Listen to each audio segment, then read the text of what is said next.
A Divisão de Investigação Criminal de Criciúma conseguiu efetuar a identificação do mandante do crime da morte do policial militar aposentado Cabo Amarildo, que aconteceu lá no Jardim União. Trata-se do Gustavo Luiz, conhecido como Meia-Noite, 23 anos de idade. Ele é conhecido, inclusive, por ter tido participação em reportagem que nós realizamos aqui no programa, lá naquele ano de 2011, na morte do Luiz Seulin Isidoro, dono de uma joalheria, na época com 49 anos de idade, lá no centro de Forquilinha. Meia-Noite foi partícipe dessa situação, mas era menor de idade, depois já foi preso como maior por várias outras situações. Delegado André Milanese, mais uma vez conosco, para falar a respeito disso, delegado. Essa identificação se deu também em função de cartas que o Meia-Noite estava escrevendo para a facção criminosa, e foi assim que ele mandou matar o Cabo? Desde do homicídio, esse triste homicídio do Cabo Amarildo, as informações que chegaram, além de apontar a autoria direta do crime, também era no sentido de que essa ordem teria partido de dentro do presídio, através de integrantes de facção criminosa.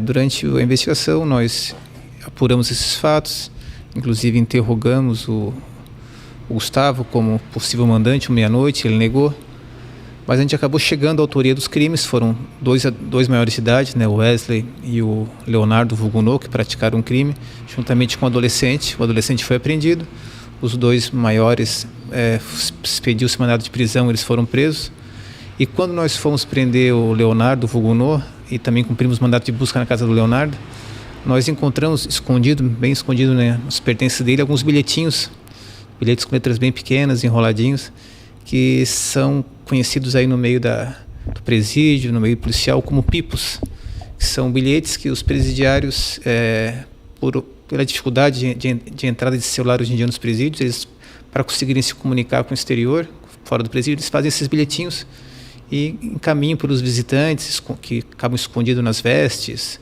em partes íntimas do corpo. E nesses bilhetes encontrados havia menção à morte do Cabo Amarildo, dando a entender que a pessoa que escreveu esses bilhetes foi o mandante do crime, inclusive depois elogiando a participação do Leonardo, por ele ter agido favoravelmente em prol da facção.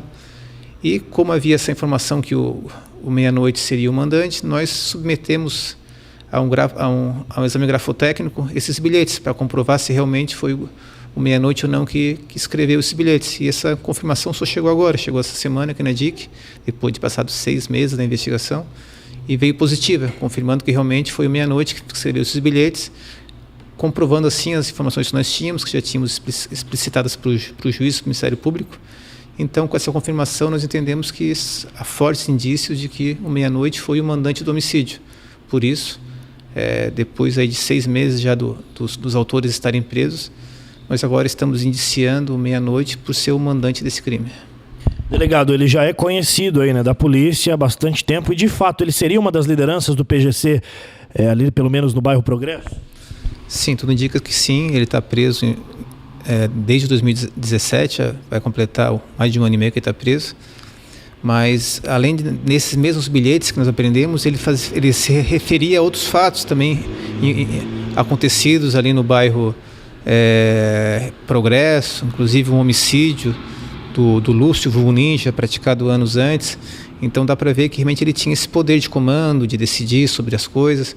Então fica bem claro nesses bilhetes que ele exercia uma função de liderança dessa facção ali no bairro. Nesse caso agora, ele já está preso, né? Como é que funciona a partir de agora? Pode inquirir aí sobre ele uma outra pena? Sim, ele está preso por tráfico de drogas, né? E agora, esse foi o entendimento da Polícia Civil. Nós indiciamos ele pela participação no homicídio triplamente qualificado, né? Homicídio por motivo torpe, né? Sem chance de defesa e praticada contra agente da segurança pública.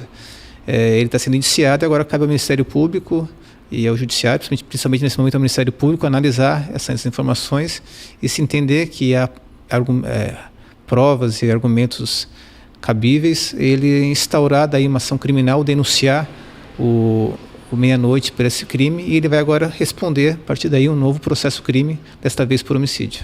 Ok, obrigado, delegado André. Lembrando que na época ele ficou conhecido por esse latrocínio em Forquilinha, por ter participação, né? E aí ele ficou foragido durante um tempo, os outros já tinham sido apreendidos. Na oportunidade, ele saiu e foi para a extinta Night Som, lá na 4ª linha. E aí a polícia, lembro-me muito bem disso, acabou pegando ele lá na festa, né? Mesmo foragido, ele foi para a festa, estava com mandado de apreensão por conta do latrocínio, foi encaminhado na época para o CASEP, né, o Centro de Atendimento Socioeducativo Provisório, se eu não me engano na época ainda era CIP, estava em transição de nome para CASEP, aí depois saiu, né, porque só ficam no máximo 3 anos, ele não ficou acho que nem 2, e aí cometeu outros crimes, tráfico de drogas, outras situações, e agora está preso, como disse o delegado André, desde o ano de 2017 e pode agora responder também pelo mando. A polícia já tem provas robustas, né, no inquérito policial de que ele foi o mandante da morte do cabo Amarildo, né, e contra o integrante aí das forças policiais o negócio fica muito mais grave.